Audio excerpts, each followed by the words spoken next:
নদ নদীর পানি বাড়ায় কুড়িগ্রাম, জামালপুর, সিরাজগঞ্জ, গাইবান্ধা ও বগুড়ায় বন্যা পরিস্থিতির অবনতি হয়েছে। প্লাবিত হচ্ছে নতুন নতুন এলাকা। দুর্গত এলাকায় বন্ধ রয়েছে শিক্ষা কার্যক্রম। যমুনা নদীর পানি সিরাজগঞ্জ শহর রক্ষা বাঁধ হার্ট পয়েন্ট এলাকায় বিপদসীমার ৬০ সেন্টিমিটার উপর দিয়ে প্রবাহিত হচ্ছে। তলিয়ে গেছে নদী তীরবর্তী নিচু এলাকা। দেখা দিয়েছে তীব্র ভাঙন। বন্যা পরিস্থিতির খবর জানাতে যাচ্ছি সিরাজগঞ্জে। সেখানে আছেন আমাদের সহকর্মী শরীফুল ইসলাম ইন্না। ইন্না, জেলায় নতুন করে কি কোনো এলাকা প্লাবিত হয়েছে? আর যমুনার ভাঙনের কি তথ্য আপনার কাছে আছে, আমাদের জানাবেন। হ্যাঁ শাওন, যমুনা নদীর পানি সিরাজগঞ্জ শহর রক্ষা বাঁধ হার্ট পয়েন্ট এলাকায় আজকে 1 সেন্টিমিটার কমেছে।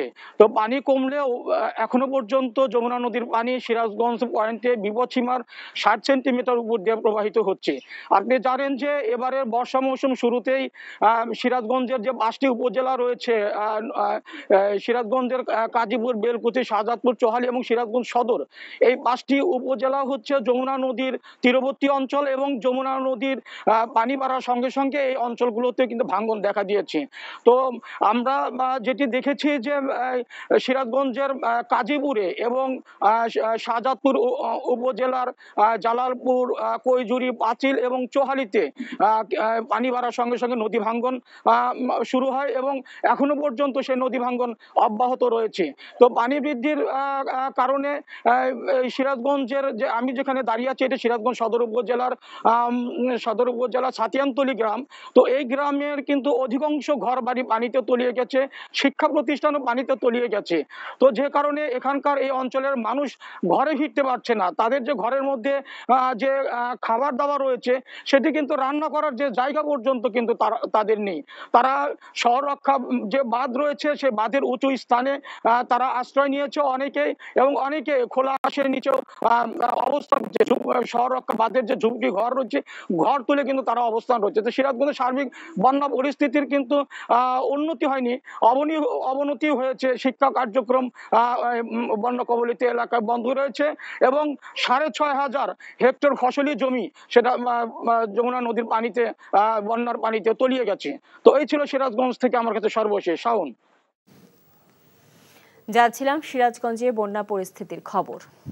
এখন জন্ম সনদ দিয়ে খোলো বিকাশ স্টুডেন্ট অ্যাকাউন্ট। নিজের বিকাশ নিজে কর। বন্যায় জামালপুরের দেওয়ানগঞ্জ, বকশীবাজার, ইসলামপুর সহ বিভিন্ন উপজেলার 50টি ইউনিয়নের 2 লক্ষাধিক মানুষ। বগুড়ার সারিয়াকান্দি উপজেলায় যমুনা নদীর পানি বিপদসীমার উপর দিয়ে প্রবাহিত হচ্ছে। এতে সারিয়াকান্দি, ধুনট ও সোনাতলা উপজেলার 85টি গ্রাম প্লাবিত হয়েছে। গাইবান্ধার ঘাঘট ও ব্রহ্মপুত্র ও তিস্তার পানি বিপদসীমার উপরে। পানি ঢুকে পড়েছে সদর উপজেলার 5টি, সুন্দরগঞ্জের 9টি সহ বিভিন্ন উপজেলার 29টি ইউনিয়নে। এবার যাচ্ছি জামালপুরে, সেখানে আছেন সহকর্মী আসমাউল আসিফ। আসিফ, জেলার সার্বিক অবস্থা কি জানাবেন বন্যার, আর প্রশাসন কি কোনো পদক্ষেপ নিয়েছেন? বন্যা পরিস্থিতি কিন্তু কিছুটা উন্নতির দিকে বলা যায়। গত 24 ঘন্টায় বাহাদুরাবাদ ঘাট পয়েন্টে যমুনা নদীর পানি 9 সেন্টিমিটার কমে বিপদসীমার এখন 78 সেন্টিমিটার প্রবাহিত হচ্ছে এবং জগন্নাথগঞ্জ ঘাট পয়েন্টে গত 24 ঘন্টায় 4 সেন্টিমিটার কমে 114 সেন্টিমিটার বিপদসীমার মধ্যে প্রবাহিত হচ্ছে।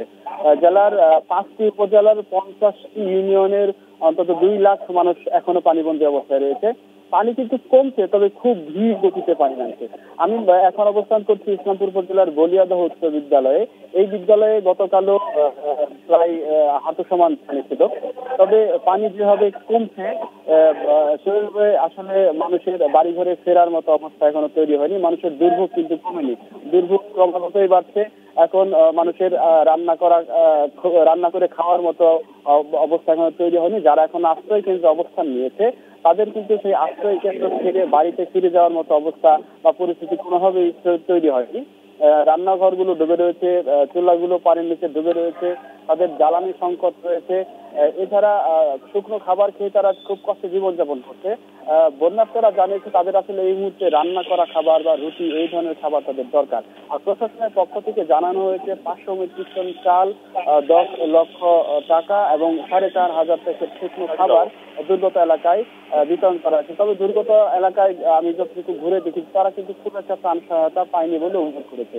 আর বিশেষ করে যমুনার যে দুর্গম দ্বীপচরগুলো রয়েছে এই দ্বীপচরগুলোতে যারা বাড়িঘর ছেড়ে আসলে অন্য জায়গায় বা নিরাপদ আশ্রয় দিতে। জানছিলাম বন্যার খবর।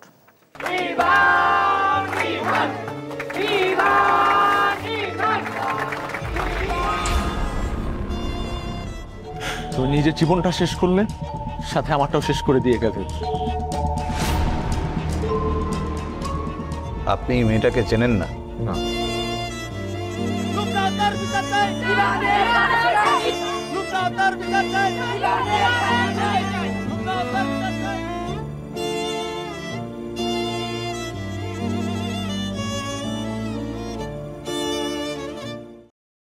এখন জন্ম সনদ দিয়ে খোলো বিকাশ স্টুডেন্ট অ্যাকাউন্ট। নিজের বিকাশ নিজে কর।